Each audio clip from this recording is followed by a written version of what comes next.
नमस्कार दोस्तों, प्रधानमंत्री किसान सम्मान निधि योजना की 23 इंस्टॉलमेंट आने से पहले सरकार की एक बहुत बड़ी अपडेट आई हुई है। इसमें 3 तरह के ऐसे किसान रखे गए हैं। इन किसान लाभार्थियों के लिए 23 इंस्टॉलमेंट का पैसा नहीं दिया जा सकता है। दोस्तों, प्रधानमंत्री किसान सम्मान निधि योजना की अब तक आप 22 किस्तों का लाभ ले चुके हैं और 23वीं किस्त अब आगे जून में आने वाली है। उससे पहले दोस्तों सरकार का एक अपडेट आया हुआ है। उस अपडेट के अनुसार दोस्तों 3 तरह के किसान पीएम किसान सम्मान निधि योजना का लाभ लेने से वंचित रह सकते हैं। दोस्तों आगे वीडियो में बताने वाला हूं कौन कौन सी कैटेगरी के वो किसान हैं जिन्हें पीएम किसान सम्मान निधि योजना का लाभ नहीं मिलेगा, और दोस्तों आखिर फिर इस कैटेगरी के किसान क्या करेंगे जिससे वो पीएम किसान सम्मान योजना का लाभ ले सके और लगातार दोस्तों जो भी किस्तें आगे आएंगी उनका लाभ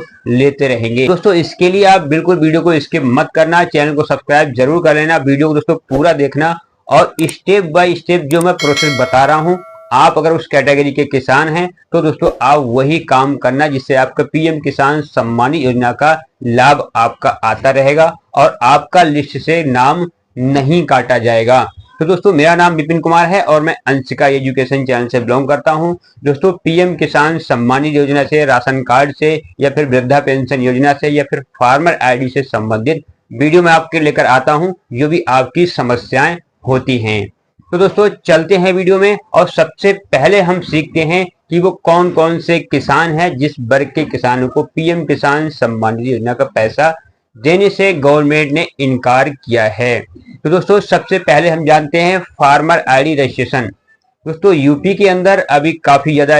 बहुत ज्यादा प्रोग्रेस चल रहा है फार्मर आईडी का। दोस्तों अभी इसके जब गेहूं की कटाई हुई थी, गेहूं की कटाई के बाद इसकी फसल की बिक्री तक बंद कर दी गई थी अगर आपके पास फार्मर आईडी नहीं थी तो दोस्तों सरकार की अपडेट के अनुसार आगे जो 23वीं किस्त आने वाली है, तो जिन किसानों ने अभी तक फार्मर आईडी रजिस्ट्रेशन नहीं कराया है तो दोस्तों उनका पीएम किसान सम्मान योजना का पैसा रोका जा सकता है। क्यों दोस्तों, फार्मर आईडी सभी किसानों के लिए जरूरी है, चाहे वो पीएम किसान सम्मान निधि का लाभार्थी हो या फिर ना हो। क्योंकि दोस्तों फार्मर आईडी जब आपकी बन जाती है, जब आपका किसान रजिस्ट्रेशन हो जाता है तो सरकार की नजर में आप डिजिटल किसान बन जाते हैं और दोस्तों सरकार को इस चीज का पता लग जाता है कि आप हकीकत में प्रधानमंत्री किसान सम्मान निधि योजना के लाभार्थी होने के योग्य हैं या फिर नहीं हैं, आपके पास कितनी जमीन है। क्योंकि दोस्तों 2 हेक्टेयर से ज्यादा पीएम किसान सम्मान निधि योजना का लाभ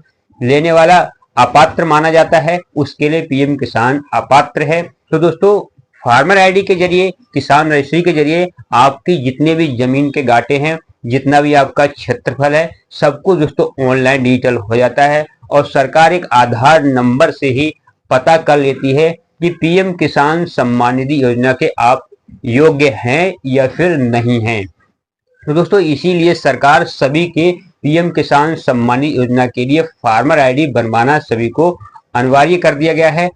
अन्यथा दोस्तों आपको इस लाभ से वंचित रखा जा सकता है 23वीं किस्त के लिए। दोस्तों और भी बहुत सारी योजनाएं आने वाली हैं आगे, किसान क्रेडिट कार्ड है, फसल बीमा योजना है, सोलर पंप योजना है या फिर फसल बीमा योजना से अलावा बहुत सारी ऐसी योजनाएं हैं जो आपको फार्मर आईडी से दी जाएंगी।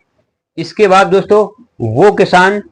अब पीएम किसान सम्मान निधि योजना का लाभ नहीं ले पाएंगे जिनका डाटा इनकम्प्लीट है, यानी दोस्तों incomplete owner detail of previous owner detail. दोस्तों इस एरर का मतलब है दोस्तों आपने अभी अगर पीएम किसान सम्मान निधि योजना का फॉर्म को अप्लाई किया है और दोस्तों आपने 1 या 2 या 3 जो भी किस्तें आपकी आई हुई हैं, तो दोस्तों इसका मतलब है आपकी किस्त रोके जाने का कि जो भी आपके पुराने ओनर हैं, जो भी आपके पुराने मालिक हैं इस जमीन के, जिनके नाम से आपके नाम पर जमीन आई है, तो दोस्तों अभी तक आपने वो डाटा सही नहीं कराया है तो आपको आगे पीएम किसान सम्मान निधि योजना का पैसा नहीं दिया जाएगा जब तक आप उसको सही नहीं करा लेते। आपके डाटा में किसी तरह की कोई भी कमी नहीं होनी चाहिए। आपका नाम, पिताजी का नाम, आपकी डेट ऑफ बर्थ, आपकी जमीन का जो भी डाटा और आधार कार्ड का डाटा बिल्कुल दोस्तों एक जैसा होना चाहिए। आपकी एनपीसीआई चालू होनी चाहिए, आपकी डीबीटी चालू होनी चाहिए, आपका अकाउंट नंबर आधार कार्ड से लिंक होना चाहिए, आपका आधार कार्ड से मोबाइल नंबर लिंक होना चाहिए। दोस्तों ये सब चीजें बिल्कुल भी जरूरी हैं 100%। तो दोस्तों अगर इनमें से कुछ भी कमी अगर आपकी रह जाती है तो पीएम किसान का पैसा आप नहीं ले पाएंगे, होल्ड या पेंडिंग में रहेगा। तो दोस्तों अगर आपने अभी तक पुराने ओनर की डिटेल अगर अभी तक सरकार के पास नहीं पहुंचाई है, अपने अधिकारियों के पास नहीं पहुंचाई है, कहने का मतलब है दोस्तों आपके नाम पर जिनके नाम से जमीन आई है, चाहे आपके पिताजी हो या फिर आपके कोई रिश्तेदार हो या आपने उनकी जमीन खरीदी है, तो उनका आधार कार्ड अगर वो दोस्तों डेथ हो चुकी है उनकी तो उनका डेथ सर्टिफिकेट और दोस्तों उनका जो भी और रेसिडेंट एड्रेस ले जाकर आपको अपने क्षेत्र के कृषि अधिकारी के पास जमा करने हैं और दोस्तों फिर उनके नाम की सम्मान निधि का पैसा आपके नाम पर ट्रांसफर किया जाएगा।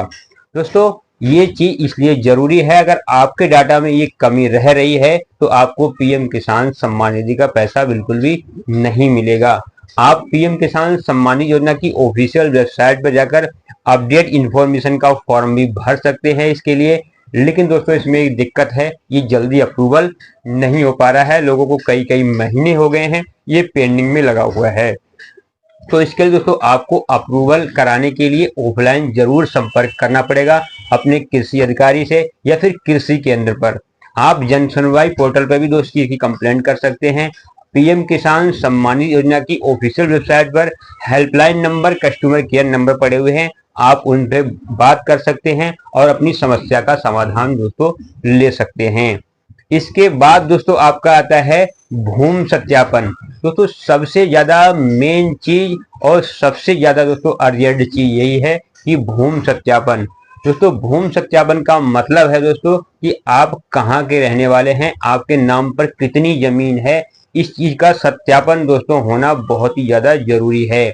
अगर आप ऑनलाइन भूमि सत्यापन करा लेते हैं या फिर लैंड वेरिफिकेशन आप करा लेते हैं तो और अच्छी बात है, अगर नहीं होता है तो दोस्तों आप ऑफलाइन भी तहसील जाकर करा सकते हैं। दोस्तों भूमि सत्यापन करने के लिए आपके घर पे भी टीम पहुंच रही है, आपके तहसील के जो कर्मचारी हैं, अधिकारी हैं, वो भी पहुंच रहे हैं। तो दोस्तों आप अपने भूमि का सत्यापन जरूर करवा लें, उन्हें अपना आधार कार्ड सौंपें, अपनी जमीन की खतौनी और दोस्तों अपना रेसिडेंट एड्रेस, नाम, पिता का नाम और जिसमें आपका पड़ा हुआ हो, तो दोस्तों वो सब चीज उन्हें देखकर जब वो वहां से आपका वेरिफिकेशन कर देंगे कि हाँ आप पीएम किसान सम्मान निधि योजना के लिए एलिजिबिलिटी रखते हैं और आपके पास वो सभी शर्तें हैं जो पीएम किसान सम्मान निधि योजना में बताई गई हैं, तो दोस्तों आपका ये पैसा नहीं रोका जाएगा, वरना दोस्तों अन्यथा आपका पैसा रोका जा सकता है पीएम किसान सम्मान निधि योजना का।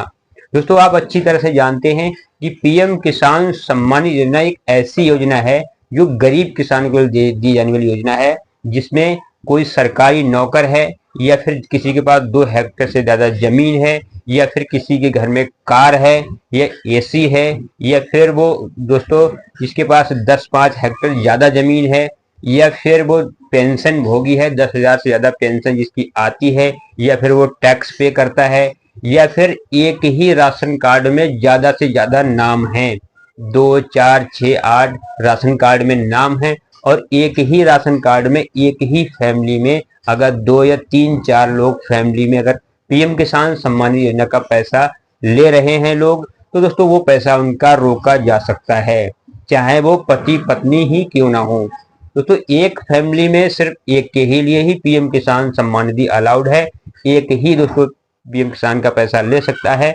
सबके लिए ये पैसा नहीं मिलेगा। तो दोस्तों आशा करता हूँ जानकारी आपको अच्छी लगी होगी, जानकारी अच्छी लगी हो तो दूसरों को जरूर शेयर करें और दोस्तों फार्मर आईडी, भूमि सत्यापन और दोस्तों अनकम्प्लीट ओनर डिटेल वाली ये 3 चीजें दोस्तों आप बिल्कुल सही करा लेंगे पीएम किसान सम्मान निधि योजना की 23वीं इंस्टॉलमेंट आने से पहले, वरना दोस्तों आपकी फिर ये किस्त होल्ड या पेंडिंग में चली जाएगी। फिर आपको ये होल्ड या पेंडिंग में चली जाती है किस्त, फिर पैसा आपको मिलेगा या नहीं मिलेगा इसका कुछ भी कहा नहीं जा सकता। इससे पहले अपनी सारी चीज आप कंप्लीट करा लीजिए, अगर कंप्लीट नहीं होंगी तो फिर आपको बाद में दिक्कत हो सकती है। दोस्तों चैनल को सब्सक्राइब जरूर कर लें, क्योंकि दोस्तों ऐसी ही पीएम किसान से लेटेस्ट अपडेट जानकारियां मैं लेकर आपके लिए आता रहता हूं, ताकि आपके पीएम किसान का लाभ किसी भी तरह से आपका ना छूटे।